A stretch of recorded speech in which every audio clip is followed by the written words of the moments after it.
Good morning, everybody. I'm Graham Winch, Professor of Project Management at Alliance Manchester Business School in the University of Manchester, which is the connection here.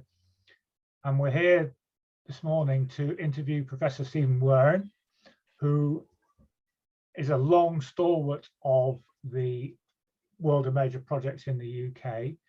And we're going to ask him about his early experiences in Manchester and then to look forward to what he's learned over a very long and distinguished career in the world of major projects. Stephen, my first question for you is, it's very noticeable how much of the thinking on major projects in the UK has come out of what's been called the first Manchester School of Project Management Research in the late 60s, which was in what was then actually the Faculty of Technology of the Victoria University of Manchester, but became best known as UMIST over many years. And so can you tell us something about the intellectual environment that generated those ideas? How was the group pulled together? Who were the key players that we may not be hearing so much about now? And why Manchester and the Victoria University of Manchester in the first place? Why did it all happen in Manchester? Thank you. It'd be good to get it on record because it was informal in its origins. It was more a result, I think, of the experience that we happened to draw together than anybody's plan. My answers are the personal ones. They would probably be different for the other early players. At that time, I'm talking of 1964, University of Manchester, and particularly what you call the Faculty of Technology, it was then, what became UMIST, seemed very keen not only in the vast expansion, which was typical of higher education, but in particular the UMIST characterized links with industry, management, business, but not political world, which comes in later on as one of the perhaps failures. My background, engineering, apprenticeship, making all sorts of out-of-date machines for post-war recovery, getting into hydroelectric engineering, Imperial College special course, overseas, and after 2 years in Venezuela for a year on the beginnings of a large major project, 5th largest hydro in the world, and then sent back to London and given the label project engineer, which was a coordinating role. Later left that industry, nuclear power recruited us for big project experience, and I then ended as what they call again project engineer for a nuclear power station in Japan. All about big projects. And the 1960s, I think, was surrounded by big projects. The effects on the industry support were quite unpredictable, very varied, but they saw actually, I think, at the expense of English heavy engineering, the death of a great deal of English in heavy engineering, or the demise, to be polite. At the time, this was what became in government known as the white heat of technology. Not only the nuclear as a byproduct of defense, but nuclear as then as an opportunity to sell abroad. And at that point, a man newly appointed to Manchester as a professor of civil engineering hydraulics, who I'd been working with at Imperial on a little experiment, met me accidentally and said, come and join us, bring all that industry experience into teaching. Sounds a very good idea. I might comment later that it was undigested experience. It was uncritical in the sense of learning from the consequences, but it was an interesting step for me. I'd been doing the diploma in management studies at part-time local polytechnic. obviously had an interest in organizing things and how things related. Took the job and was expected to be hydraulics, big project engineering first, personal study of project management second. So I think that's the personal history of being given a job that could use the experience, but was expected to move in the engineering laboratory direction. And instead, I became more and more curious as to how to relate the diploma in management studies that I was half in with the actual world I'd been in, which was very different. Yeah. In effect, management subjects, as I read them and was tutored in them, was centered upon batch or mass production of a UK industrial world that was being rapidly replaced all round by ICIs building capital projects, the nuclear industry spinning off the first post-Calder Hall projects, and many corresponding things like Immingham, British Steel with its enormous capital investment program. So that was the background, how I arrived there and the atmosphere in which I arrived. But what was great was that the professor who thought I was going to revolutionize fluid mechanics was happily tolerant that I should go and put a lot of time into what we could learn and teach in what we didn't call it project management, I don't think, the management of all these investments projects. In a way, I mean, it just became a matter of chance. That yes. It all started rolling in the mid-60s in Manchester. Can you remember how the others started arriving? Peter Thompson, Martin Barnes, Peter Morris. In that same department of engineering, there was a casual loss of member of staff, advertised for what we wanted. I was treated as the deputy of the group. And the person we appointed, Peter Thompson, came in from water engineering, but a lot of business, contractual business of supervising contractors and so on. We had met, as it happened, in the same firm that sent me to South America, though he wasn't there. So we knew each other, we talked.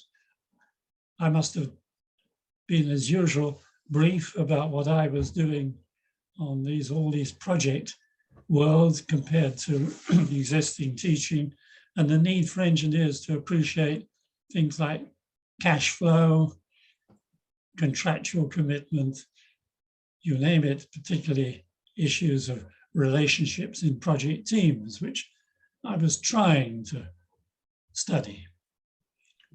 Peter immediately thought in terms of what he could contribute on contracts. I advised him to do a research degree on it as quick as possible. I think Peter and I recognized that we fitted together fairly well in the background experience, I in high-tech contracting, he in public works, civil engineering. We complemented each other fairly well across a range of projects. And we started looking at our individual things more as deliberate exercises rather than personal study.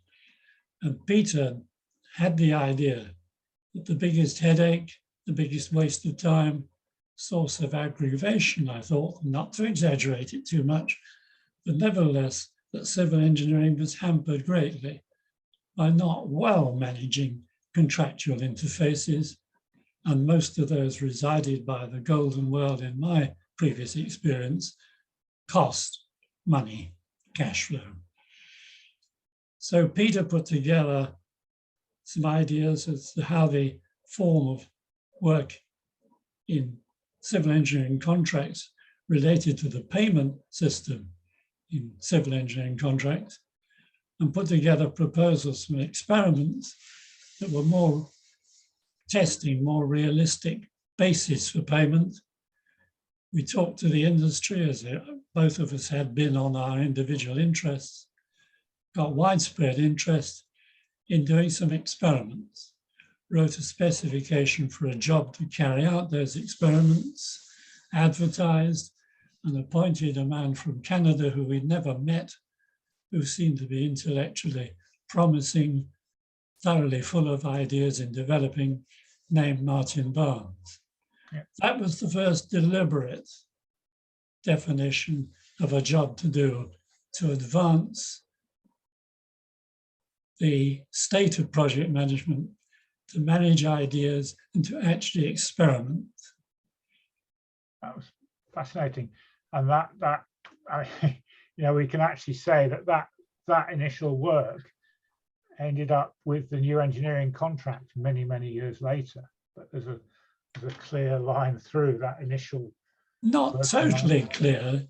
I think step by step, we had to present an idea that was worth looking at in relation to how things were done. And the initial thing was on the basis of payment. Do you pay according to the quantity of work only, traditional? Do you also pay for special equipment that had to be used and written off on that job? Do you pay for other time-related things rather than quantity? A set of three ideas that I'd like to know where they came from. I suspect they were Martin and Peter. Many a quantity surveyor would recognize them as the way they do things, no doubt, but nobody explicitly said, well, how do we mix those for the reality of that bit of work compared to that bit of work and create a basis where both parties are happy that greater or different payment should be made because of the differences in the work and the conditions of doing it. Yeah. That was a big step. I regard that as the biggest single step in achieving the bridge between putting up with things in practice and having ideas that you can't apply. And then, so the group of you in civil engineering, Peter Thompson, yourself, and Martin Barnes. And then in building engineering. Yes, a separate department of building engineering. Yeah. I don't know how Peter Morris came to choose project management for his PhD. He'd been a graduate, but I didn't know the members of staff well up there. There was a lawyer who may have been involved and a behavioral personnel man of traditional style. I don't know how that happened, but it wasn't us. Are there any other figures in this sort of cluster in the north, what became North Campus of the University of Manchester? Any other figures in that cluster we ought to know about? Well, I was only there until 1974. I came in 64. I went away, well, at 73, employed by British Steel to review the project management organizations, and then got the job at Bradford, which took me in the direction of developing data on the management topics used and worried about by professional engineers. As I left, they recruited John Perry, civil engineer employed at ICI, I think it was Merseyside, I'm not so sure, but with big project experience. And he and Peter then became at least a 7-year partnership in developing it from just two of us plus gifted researchers to being a group, developing teaching, developing a chain of project management things. I think John Perry started the work on other terms of payment of civil contracts, and then generalized into the first ICI guidance on risk management. So that was the other name that perhaps doesn't get the attention. Yeah, the attention. Others did. And then there are others I can't judge from a distance, but there's at least 3 that are professors of project management somewhere. One in South Africa, 2 at Leeds, and others that I can't recall, haven't got a note of. But the group became a group instead of 2 of us with very good individuals working with us. Yeah, at some point along the way, Peter Thompson became the AMEC professor, didn't he? There's an intermediate stage where he became the professor of civil engineering. He was promoted by ordinary, by general standards, I presume, of which the project management was a substantial chunk by then. And then he raised the money to establish a chair that would be devoted to project management, which AMEC funded, Alan Cockshaw, Sir Alan Cockshaw, leaving Peter free to concentrate on project management until he retired. Good. Okay. So thank you very much for that picture of what was going on in that period in Manchester. So next question is linked to that. So there was something about the culture there. So both just names are well known, yourself, Martin Barnes, Peter Morris, all went on to become key players in the foundation of both the Association of Project Managers, as was, and the Major Projects Association. So there's something very particular about the culture there that led to this hybrid career like you've had and the others have had, rather than staying in academia. Was there something particular about that culture in UMIST in those days that encouraged that, do you think? I'm not sure that it was exceptional. Lecturers in engineering, medicine are often joining at 30 plus, having been in lower levels of practice as we were before moving into research and teaching.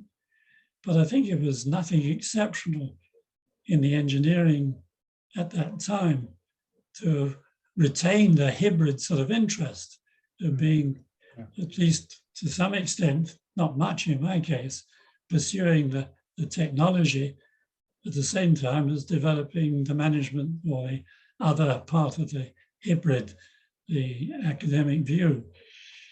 I don't think it was exceptional.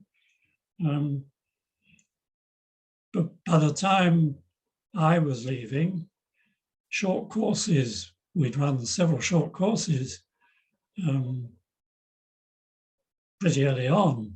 And then teaching was becoming established in the subject. So it wasn't a question of being a hybrid. It was Peter and, both of them were by then mainly teaching project management as part of the departmental arrangements. So, and the major point about your word hybrid is that industry was our laboratory, an analogy with the technical engineering departments. I think it helped a lot in getting the research going to have been in project work. Oh, yeah. To have had the job of project engineer, whatever that meant.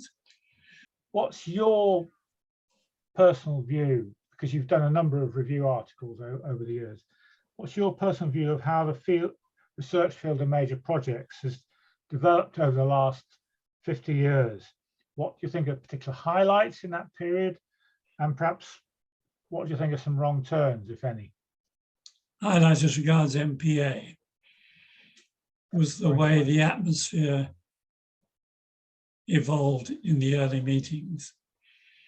When you had a whole group of successful people with 1 or 2 passengers like me as guests, who were thoroughly used to and successful, obviously, at competing in their industries and working with government, all the arts that made their individual careers what they've achieved.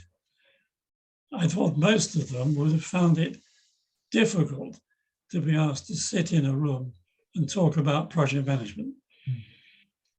I think it still remains true as it was in the jobs I did as project engineer, the distinction between your personal career interest, the uncertain judgments that go on about you, and your view as to what the collective need is,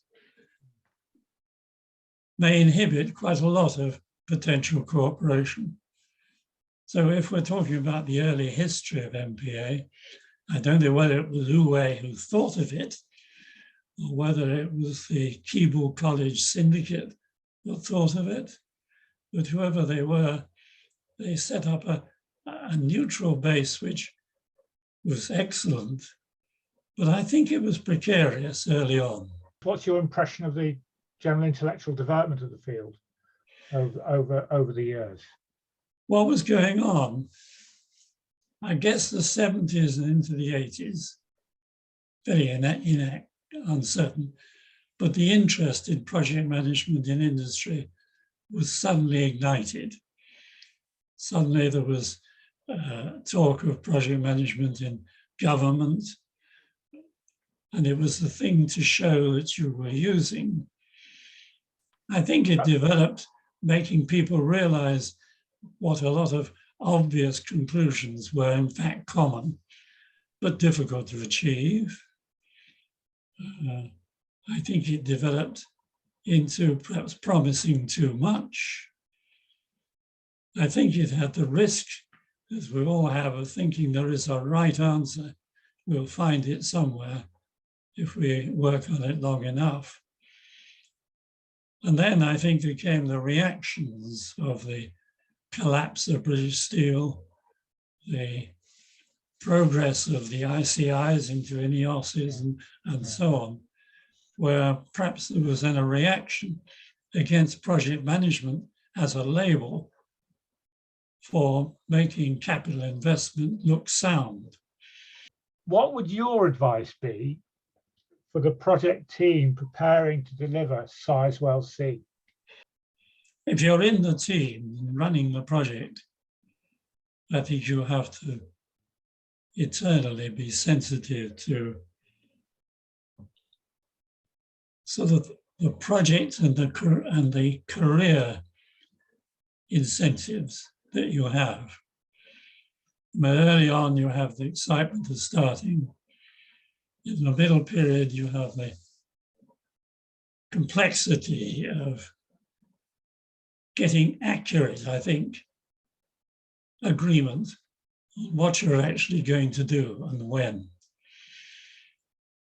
So initially you start, I think, by what they used to label team building, but understanding what the interests and incentives are to individuals, but very quickly paying attention to the detailed definition of what you're trying to achieve and the restraints and the opportunities that are built into making the start at all.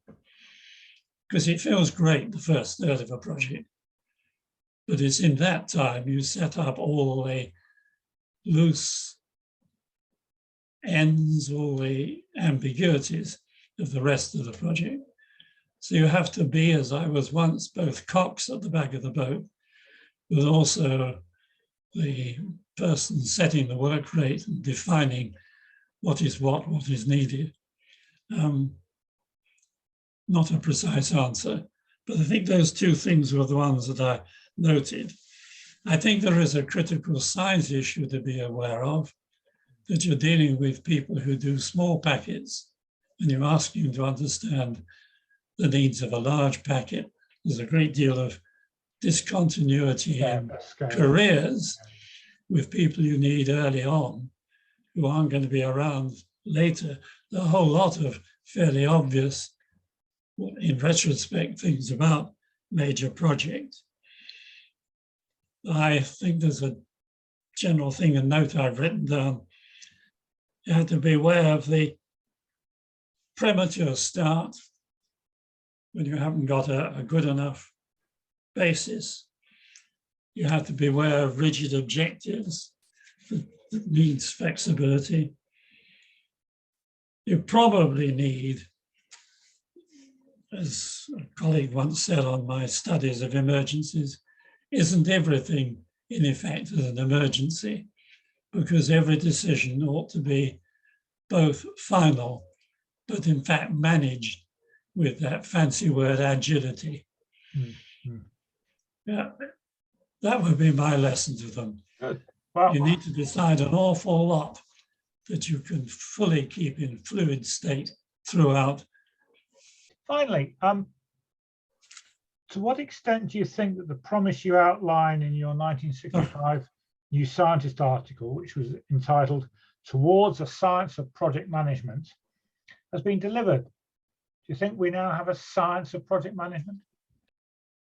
I think by science, I meant there was perhaps, compared to where I'd worked, on a Japanese project, a flexibility and an openness that generated slack. I think if that article said anything, it was to suggest that if we only studied the books and we had graphs of where we stood, then we would be able to predict how we will end. I think it was the era of the critical path and great obvious value of realizing that the greatest single thing you need to be concerned about is what people are doing with their time. Because time is the only thing that actually costs you anything. All other payment is for time, direct or indirectly. Yeah. So the earlier you think about what should be happening and what it needs to happen, and I'm straying into now, a current personal activity, or what should be happening and how much it's fully agreed that it will evolve that way next week, and we'll meet next week to look at the next week. I think it didn't warn people at all of that. It suggested that logic and the needs of the project and being systematic about data is all you needed. Don't think you would do it any better if you did it again, because that's life.